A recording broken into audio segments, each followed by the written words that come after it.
Welcome back to day two, session two of CXN Live Voice of the Customer.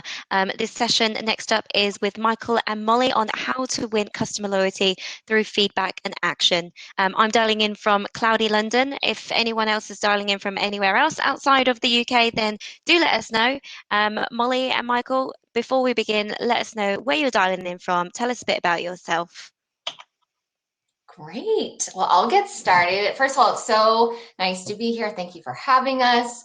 My name is Molly Blanco. I'm actually dialing in from sunny Fort Lauderdale, Florida. I'm head of customer and digital advertising at Reputation. I've been in the digital marketing space for about 15 years. I was actually a client of Reputation's for about 6 years. I worked at a large automotive dealer group that had about 300 locations and that needed to comply with about 32 different OEM brands and guidelines. And we loved using the Reputation platform. It made managing our customer journey and experiences so much easier, so much so that I had to come join the mothership. So Michael and I also thought it would be fun to kind of share a really quick CX story.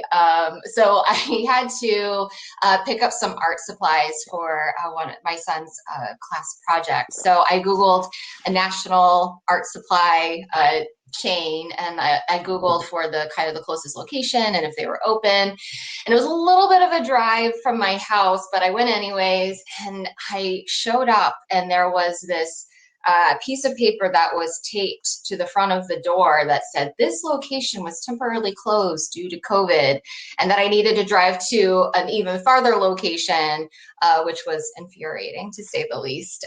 Needless to say, I went to their competitor. So I say this just to kind of show like a somewhat simple action and housekeeping task. Lost my business, my loyalty, and they could have incurred like a negative review that we see so often. I'm not that mean, but I could have written a negative review. So that's my story. Michael, I'm going to turn it over to you. I think you have a happier CS. Thanks, Molly. Hey, everyone. It's great to meet you all. My name is Michael Chang, and I'm based out of the Twin Cities of Minneapolis, St. Paul, Minnesota. And unlike Molly, it's currently about 1 degree Fahrenheit or negative 17 degrees Celsius. And funny enough, this is actually the warmest it's been all week. Anyway, I lead our automotive vertical for solution engineering here at Reputation. My background's actually in the customer experience space, having implemented large-scale enterprise customer experience programs at many Fortune and Global 500 companies for many years before moving into the solution engineering space. My recent CX story is a little bit different. It's also COVID related. I'm not sure about for all you guys out there, but at least here in the US, here in Minnesota, indoor dining has for the longest time been restricted. So my family has been eating out a lot, just going through the drive-through. So most recently, we went to this fast casual restaurant, went to the drive-through, and I'm a very trusting person. I don't check my order when I first get it. I just, try to get out of there as fast as possible. And it wasn't until I'd gotten home that I noticed that my order was missing many items.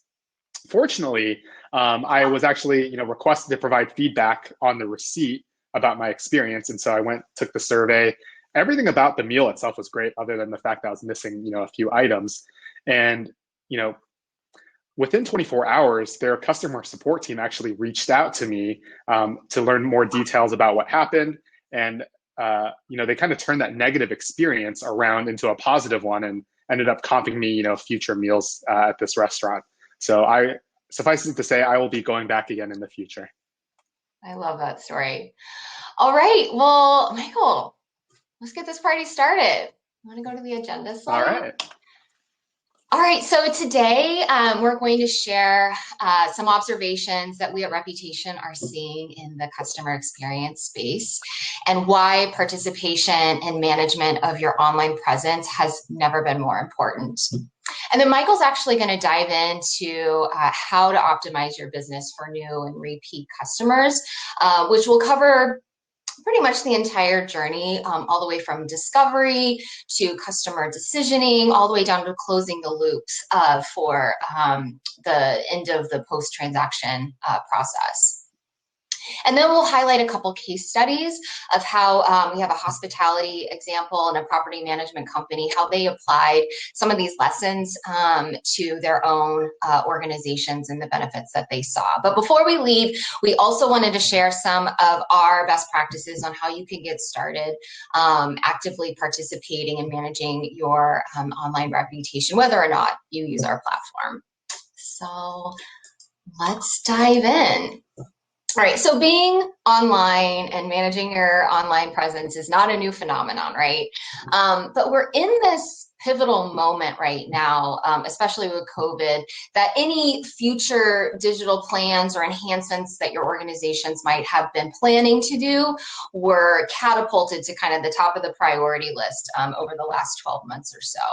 And you can see this quote from Ted Sauter, who's the head of retail at Google. He had this quote that said, you know, the pandemic has proven to be a time machine to the future. All of a sudden, when your pandemic started to take root around the world, all of these digital plans accelerated. And in particular, in retail, Google has seen 10 years of e-commerce growth in just a matter of 3 to 4 months. So definitely, we're in a moment that we need to capitalize on. So we're here to help and provide some of our observations. So Michael, if you want to go to the next slide.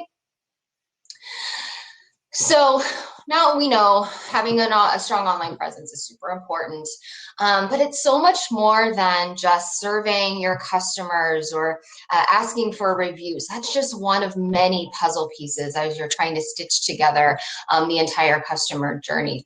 So here you have this visual and this idea of like all of this unstructured data, which is everything from your Google reviews to your Facebook comments, messages, perhaps even call center conversations, and even the dreaded forwarded email from an executive about a horrific in-store experience.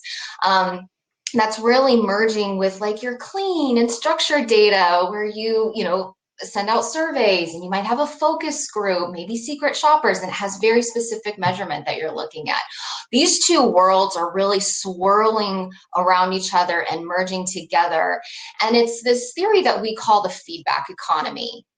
And really the scale of all of this unstructured data, or as we will also call it, data in the wild, makes wrangling all of this feedback overwhelming and almost nearly impossible.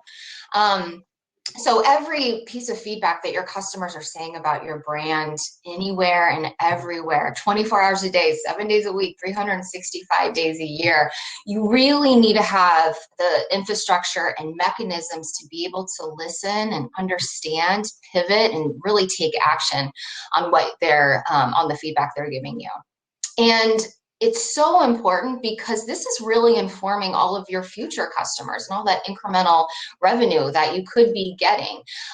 That is going to far outweigh what you might actually be putting out there from an advertising perspective. If you have negative reviews out there, that is going to determine if customers are going to purchase with you or not.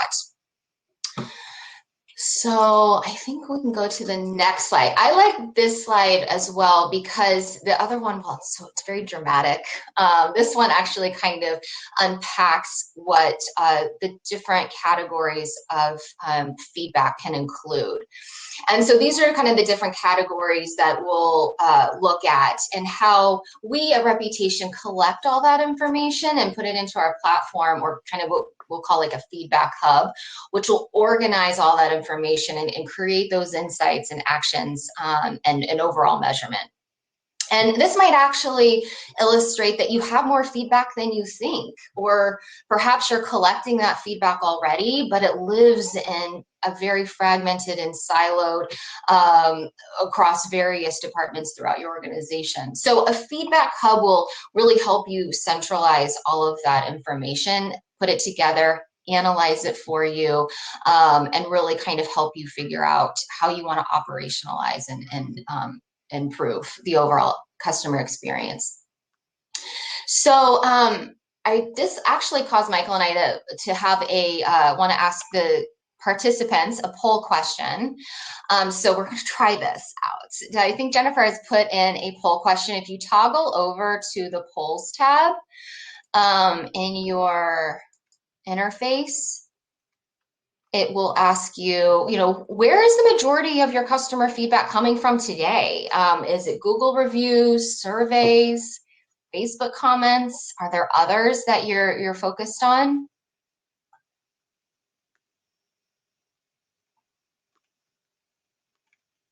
I don't know. Okay, oh, very interesting. I think if you have other, because I don't think you have an open field. If you want, I would love it if you could put in the chat where you are currently collecting a lot of your customer feedback from.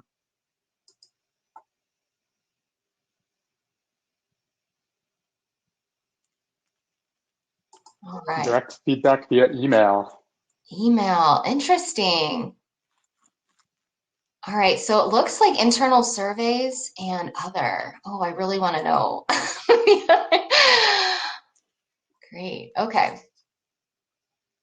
All right, very interesting. So majority say, survey says internal surveys, very common, super, super common. Okay.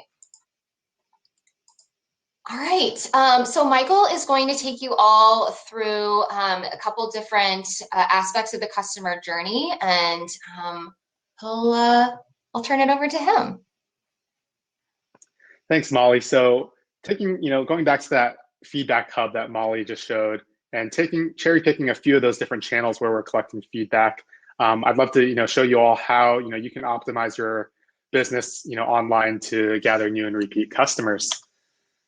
So, thinking about the customer journey today, very generic customer journey might start with, a discovery phase. In this digital age that we live in, that typically means search, and more specifically, search on Google. So your business's ability to leverage customer feedback to optimize the search results and how you look in search to, really be at the top will aid customers in discovering your business. So, when customers search for you, they see evidence of the great customer experiences that you deliver in the form of things like star ratings and reviews and a bunch of different areas. The first being around paid search or ads. So you can display, on Google seller ratings, things like star ratings and the volume, which will help, increase conversions and decrease, the cost per click. With organic search, your pages, review sites, and social sites will all see, improved rankings. You can even leverage, some of that great feedback that you're collecting to stream it, on your own website as an example. Thirdly, through, what you see on the right-hand side, Google My Business or GMB, these knowledge panels will also simultaneously appear in areas like Google Maps. So Google and some of these other search engines really serve as your business and organization's digital front door because they oftentimes get more traffic than your own website. And having a great experience here can lead to higher conversions. At the end of the day, your ability to leverage all of that feedback and amplify your online reputation across all of these areas is what will ensure that you win search. And so, we've put a lot of emphasis on Google as a search engine so far, and there's a reason behind that. Looking at the global search trends worldwide, Google commands 92% of that. They see over 1 billion monthly users on their maps, and it's interesting to note that across mobile users, where they're conducting more and more near me searches and using maps more, 70% of them actually use and prefer Google Maps. And while there are a bunch of different factors that go into Google's search algorithm, one area that's really important that we'll cover off in a little bit is around the increasing importance and weight that we've seen customer reviews play as a factor for search rankings. But the first area I do want to cover off is the idea of your organization's online digital business listing and how you can create and manage a relationship between that online presence and revenue. It's all about strategically impacting the very start or very beginning of the customer journey, managing that journey end to end, driving things like conversion, endorsement, and ultimately revenue. So we talked a bit about how Google is that digital front door, and there's a recent phenomenon that we've seen referred to as a zero-click phenomenon. And it revolves around the idea that customers really have all of the information that they need to choose your business without ever really needing to click to go on your website, because it's all right there in the listing. In fact, about, actually more than 50% of Google searches actually end without a click to any other content. And when you think about your, business's digital presence and online presence, it's not just things like your name, address, and phone number, but rather it's about how you can optimize that presence by highlighting other drivers of customer experience, from the star ratings and reviews to having messaging capabilities, questions and answers, FAQs, and depending on what industry you might be in, things like menus or services and reservations all, play a factor. So thinking about how listings can impact, the different teams you might be on, for those that are, aligned to customer experience, you can think of a listing really as a listening post, because they are able to collect, review, and that valuable, feedback data across the entire journey. As Molly mentioned before, this data in the wild is becoming an incredibly powerful influence in customers' purchasing decisions. If you happen to be on the marketing side of things as well, think about it this way. If your brand or business has delivered a great customer experience, you can leverage that feedback and review data that they've left to rank higher and become more visible in your search. And at the end of the day, it's important to optimize that discovery or beginning aspect of the customer journey, because it helps you generate more traffic, new business. And we found that businesses that regularly update and maintain their listings presence see an increase of up to 500% in views, among other increases in different KPIs there. As we kind of segue into reviews, it's, in my opinion, reviews are really the modern embodiment of customer feedback. And like I mentioned before, you think about your own personal buying decisions, and these days, it really starts with, search and reading reviews about different products or businesses that you look to do business with. Once again, for those CX teams, all of this review data provides a rich source of feedback to learn from it, to act on. And, through that, you can aim to improve the customer experiences and increase, the endorsements that your customers give your business to help drive your CX initiatives. And then for those on the marketing side, once again, your efforts to show up better in search, to drive, additional traffic, all of that has an indirect impact from things like customer reviews here. And so when you think about reviews, they can actually apply in a multitude of fashions, not just to your individual business location, but perhaps people, those that are professionals in fields like medical, if you're a doctor, or law, if you're a lawyer, or any other specialists. In automotive specifically, we also see departments becoming an increasing trend, where automotive dealerships will have a separate, listing for sales, parts, and service, and they're actually collecting feedback specific to the sales experience on their, sales listing, specific to the after-sales service piece on their service, and repair shop listing. And so, in today's world, people are being constantly bombarded with requests for feedback. I look at my own personal inbox, and on a daily basis, I'm getting solicitations to provide feedback.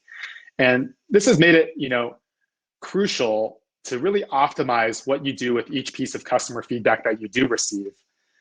One example we've seen become incredibly effective is, whenever you send out your internal surveys, whether it's a transactional survey or a relational survey, are you asking for, a review at the end of that?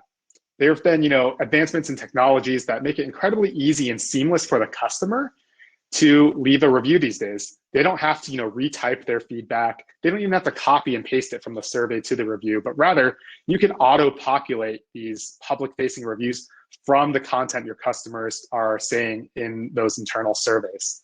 And this really allows you to essentially double dip or triple dip what you're doing with each piece of customer feedback. And from the studies that we've conducted internally, you can see an increase of 30 to 40% in positive online reviews just by doing something like this. And so I guess to zoom out a little bit and illustrate, how you can take a piece of feedback and apply it in a bunch of different ways. You can leverage it to, increase your review volume on your websites. You can leverage it to influence, like we mentioned before, your paid search campaigns and things like ads. You can stream it on your website as well. So if people are viewing your website, they can view, that customer feedback directly on your website itself. So this really ensures that, no piece of customer feedback goes to waste. You're able to leverage one piece and apply it across multiple areas that impact a customer's, purchasing decision when they're looking at you online. So the last area that I want to cover off is really about, taking action on the feedback that you're collecting. Before we dive into this piece, I'd love to open it up to another poll that we have here around the customer feedback that you're collecting today. It sounds like a lot of it is from those internal surveys, but thinking about where that customer feedback lives, is it siloed where the team that's collecting the feedback, say the web team collects all your digital feedback, the call center team has that feedback, or are you centralizing it somehow and democratizing that data? Would love to hear how your organizations currently are capturing and collecting that feedback.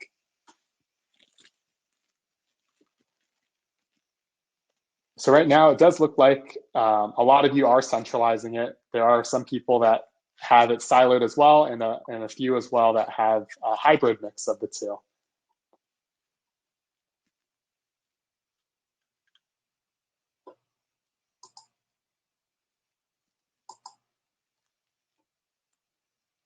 That's great. All right, so at the end there, it looks like the siloed team had a run for it. So it's actually a pretty close mix between having siloed teams and data and also having it centralized.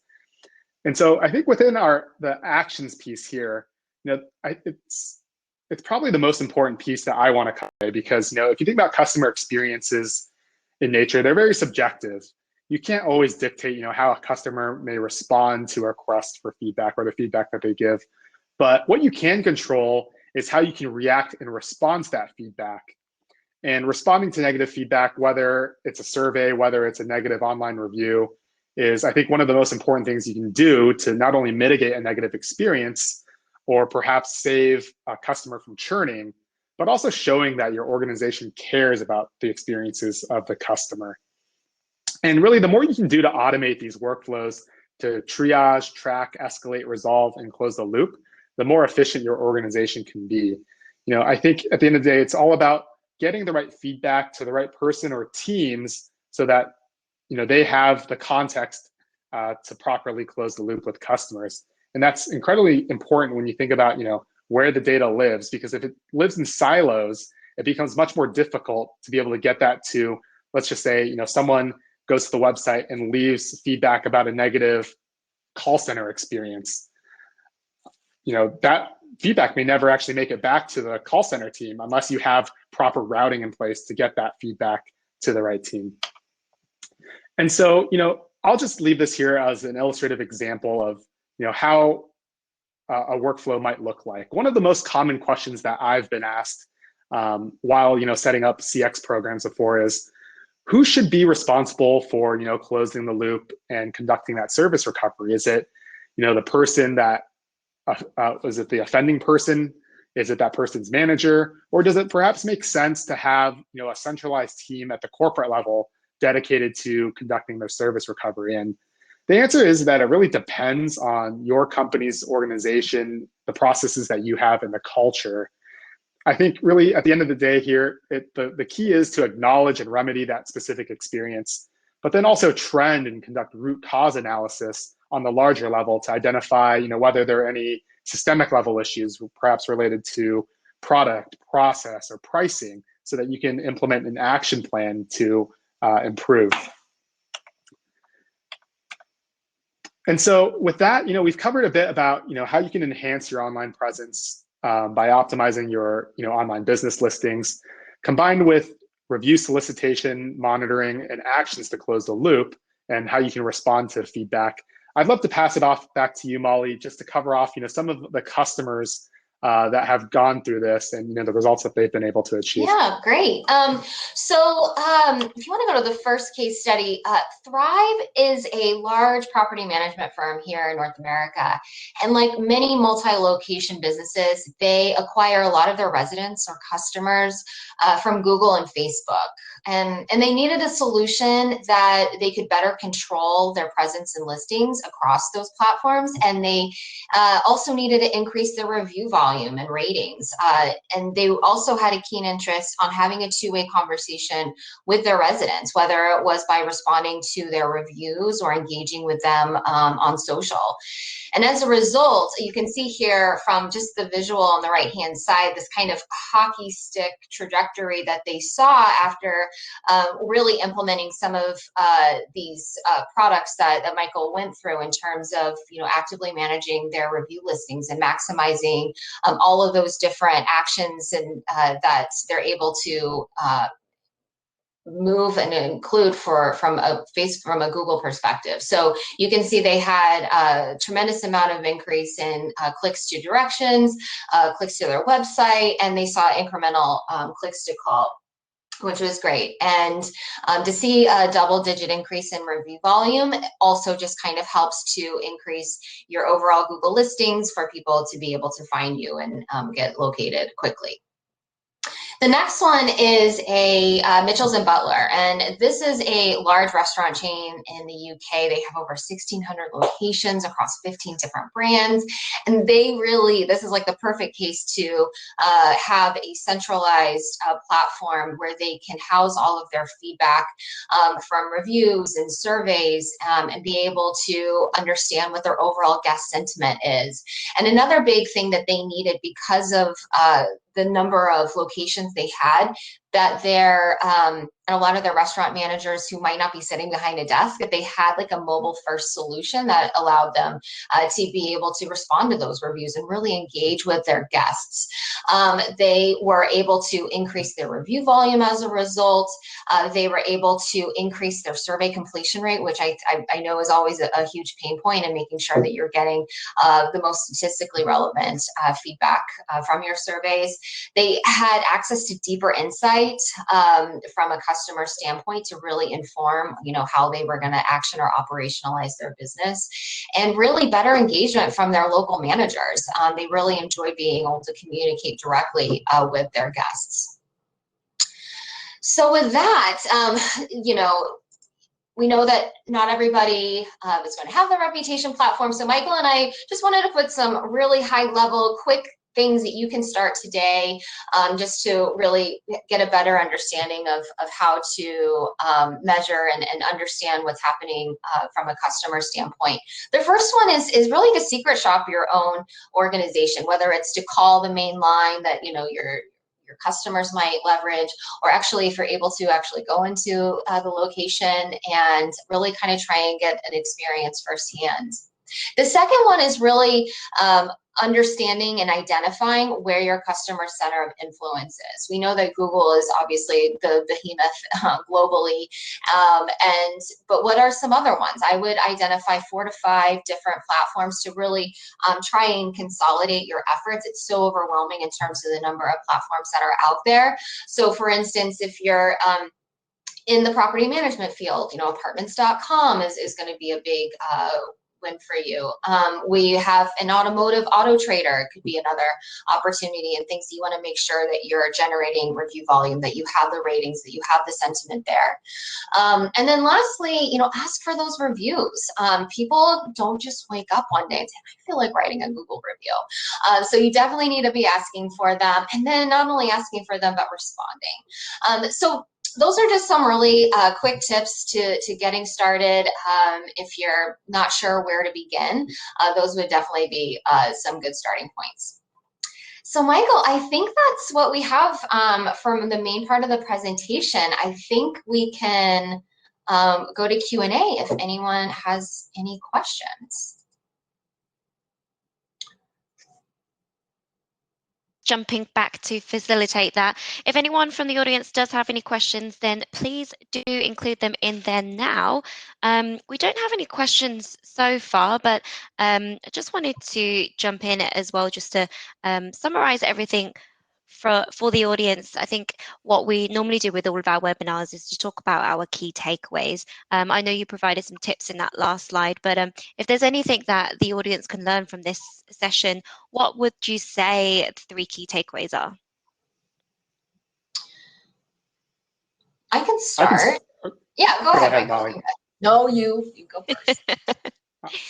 Yeah, I think, one thing that, one emphasis that we've keyed in on here is really that beginning part of the customer journey and how you can influence it through the customer feedback that you're receiving today, or how you can, generate and solicit more customer feedback to impact how you show up online in search and how, customers discover and find your organization and business. Yeah, and when Michael was going through the reviews part, I know that this was always a struggle when I was on the client side, where you almost had to choose between, you have a finite number of customers, right? So you've always typically had to choose, do I survey this customer or do I want to ask for a public facing review? And the idea that we have an opportunity to really get the best of both worlds through what we call Review Booster, but it's essentially you can collect the survey information that you need from an internal operational standpoint, but that you can also leverage the ability to have it integrate directly as a Google review is really advantageous and really kind of helping to catapult your review ratings and showing up from an SEO perspective is really great. Yeah, absolutely. And I think from a previous presentation we had yesterday, they mentioned in terms of, gathering that feedback from people, who it is that you're actually gathering that feedback from, what type of customer they are, and then also deciding what to do with that feedback depending on where they sit, what sort of services they use with you or what sort of products they buy from you. How does that fit in compared to someone who is just popping in for just a quick bit of feedback, as opposed to someone who is a regular customer as well? Some of those things that we discussed yesterday. Okay, we've got some questions in here regarding the Google reviews. How do you ensure that they are genuine and not purely malicious? For example, from disgruntled ex-employees, for example. Yeah, I'm happy to take the first stab here. There's the idea of the silent majority when it comes to reviews. And that's the idea that the vast majority of your customers have positive experiences with your brand. And, while they've had positive experiences, unless prompted or nudged, they're not likely to go out of their way to leave a review. So, one way to, I guess, mitigate or address any potentially malicious reviews is to generate new reviews. So you can't always, flag a review and contest it unless there actually is content that goes against that review site's terms of service. But typically what we recommend whenever there are negative reviews is to ensure that you're constantly asking for new reviews, because the newer reviews get prioritized and will push the negative one down to the bottom. Yeah, and we had this come up a lot in my previous organization, where it was really important that regardless, I also think Google is all-knowing. I feel like they go through and they can filter out a lot of this stuff that they know is more malicious. But to go ahead and respond to those reviews and taking that conversation offline, I think that's probably the most important thing. Is we never get into a he said, she said situation when we're responding to reviews. The main key is to take that conversation offline, give them a phone number or an email that they can reach out to if you can't identify who this customer is proactively, and really try and engage with them, because that shows prospective customers that you are aware, you're participating in the online chatter that's happening, and that you're not afraid to engage with negative experiences and trying to turn it around. Excellent. All right. And do you have any suggestions in the medical field versus the retail, given the high security and regulation hurdles? Yeah, that's a good point. And I think it could very well depend based on, where you are, whether it's a medical organization in the States or in EMEA. I think we've been seeing, at least here in the US, the real retailization of healthcare, but specifically around kind of the regulations in place. I think you just need to be incredibly careful with what data you're collecting about the customer, especially if it's sensitive data, and how you're using it. So if you're sending a customer a survey and you plan on using that feedback to generate a public review, it's a common practice to have an acknowledgement of a terms of service on what you're doing with that data to ensure that there's alignment and communication between you and the customer there on what you're doing with their data specifically. Absolutely. All right. So do we have any other questions from the audience? Just give you a moment. Yep. So one more, if I may, from Glyn. Do you close the loop on neutral, passive, and satisfied responses, or do you focus on the dissatisfied only? Yeah, so we typically, if you're prioritizing responding to reviews and you only have a finite amount of bandwidth, is to always prioritize the negative reviews. But if you can even address, say, 50% of the neutral and positive reviews and have the bandwidth to do so, we would recommend that as well. Okay, and how does servicing product warranty contribute to CX? In terms of, so let's just, I guess the example here is if a customer has a warranty claim against a product that they purchased from my organization, how does closing the loop with that customer impact their customer experience? Did I capture that question correctly? That question was from Jose. If you could just comment back, that would be great. Moving on to the next question from Rob. How do you determine what are negative and positive comments? Is it just based on the score? Yeah, so I think there's two ways. Oh, Molly, do you want to go ahead? No, go ahead. Yeah, so I think there are two fashions to go about it. The first is strictly off of a score. But the second is if you have any ability to leverage things like machine learning and AI capabilities, specifically around text analysis, that's the second method. And we'd recommend looking at both, not only from a score perspective, because oftentimes people leave a positive score on their review, but then the context and the sentiment of the review itself is actually very negative. So we definitely recommend doing both. Once again, if you only had to prioritize one or the other, I would probably prioritize the score and the rating first, because it has a much larger impact on the online viewer when they're looking at those reviews. Okay, and just referring back to Jose's question around the service product warranty, he's responded yes to what you were referring to earlier. Yeah, so I think about the warranty experience as a whole. You should be capturing feedback because usually when you file a claim for something with a warranty, something wrong has already happened, and how you're able to address that experience and hopefully resolve it because it's still under warranty influences that customer's ability to not only recommend the product or the business, but then also become a loyal customer based on the result and output of that. Mm-hmm. Okay, so some of the questions we got yesterday really focused around, closing the feedback loop, and then actually responding to the feedback. So,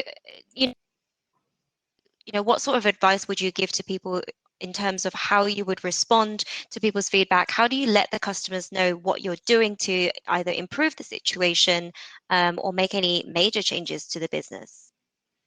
Yeah, I think one of the most missteps customers make when designing a CX program is that they don't design it with the end in mind. They start with their survey, questionnaire, and design. But I've had customers and I've seen customers where they do that, but then they realize they don't have the bandwidth to actually support the volume of tickets or actions needed to close the loop with their customer base. So I guess going back to the actual question itself on how best to conduct, closing the loop, was that the question, Jennifer? Yeah, so like in terms of closing the loop, how do we inform the customers of what we're doing to close the loop? Got it. So I think there are a few key things that you should be doing. The first is when you're collecting the feedback in the invitation itself, be very clear on what the intent of the feedback is for and what it'll be used to drive. And if there is a negative experience or something that warrants a follow-up, be very clear and immediate in the follow-up itself. So you don't have to have someone reach out personally immediately after the feedback is received, but rather what you can do is just send them an automated email saying, thank you for your feedback. A team member will be reaching out shortly in the next couple of days to close the loop. So I think that's step one, is letting the customer know that the feedback is routing through the proper internal channels and that someone will be reaching out. And then finally having that closed loop service recovery done, whether it's via phone, via text. And so the more you can personalize that closing of the loop, whether it's understanding those customer preferences, I think the better off you'll be as well.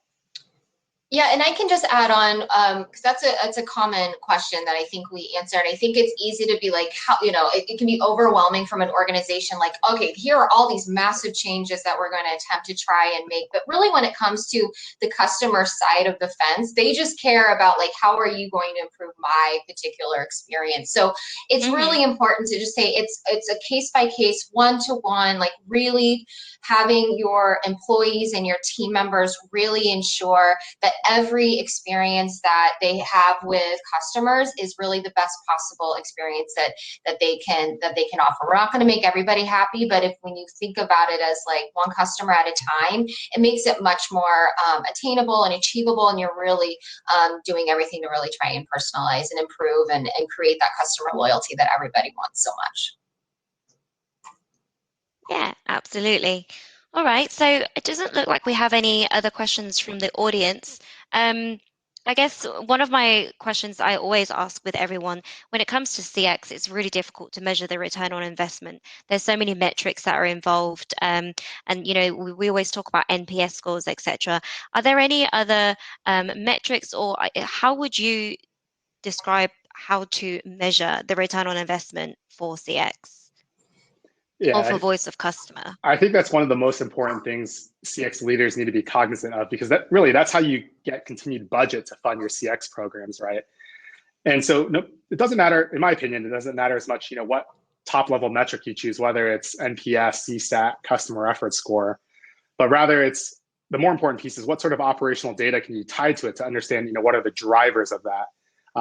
If you're able to tie in, financial data, transactional costs or things like that, then you can start to understand the correlations between that and your experiential metrics that you're measuring, to then be able to really understand and capture what that ROI is. Excellent. Anything to add, Molly? Yeah, this is a really I would say an emerging space in terms of like these massive data consolidations, where you're basically, if you're in a position where you can overlay your CRM, like your actual customer database, with their sentiment level, then you can really do a lot of analytics in terms of like, here are my happy customers, like here are my upset customers, and really be able to equivalate like how much money you're making from those happy customers, those neutral customers, and really how those negative experiences are really lagging in terms of your bottom line. Absolutely. Right then. So I guess that kind of summarizes everything with this webinar. Just again, before I go, any final words before I close? Not from me. Thank you for having us. This was great. Yeah, just want to thank you everyone for both for joining. attending. And if anyone is interested in the presentation itself, that will be made available afterwards here. Perfect. Lovely. Thank you so much both for attending. Thank you for your energy. If anyone wants to download any content from Reputation, we've also got some of their resources in there. We've also got their resources within the Reputation booth, so you can click on the blue button at the top of your screen to visit them there. Any other questions you can also include within their booth, and you can message them directly on the platform, or feel free to get in touch with them via LinkedIn as well. I'm sure they're available and would love to chat with you. Always. All right, next up in 15 minutes, we have the final session of this entire event. It's Best Kept Secrets with 35 plus years of experience. That's with myself. We've got Sky, BT and WorldPay attending this panel discussion. So see us all there in the next room. Goodbye for now. Thank you. Bye.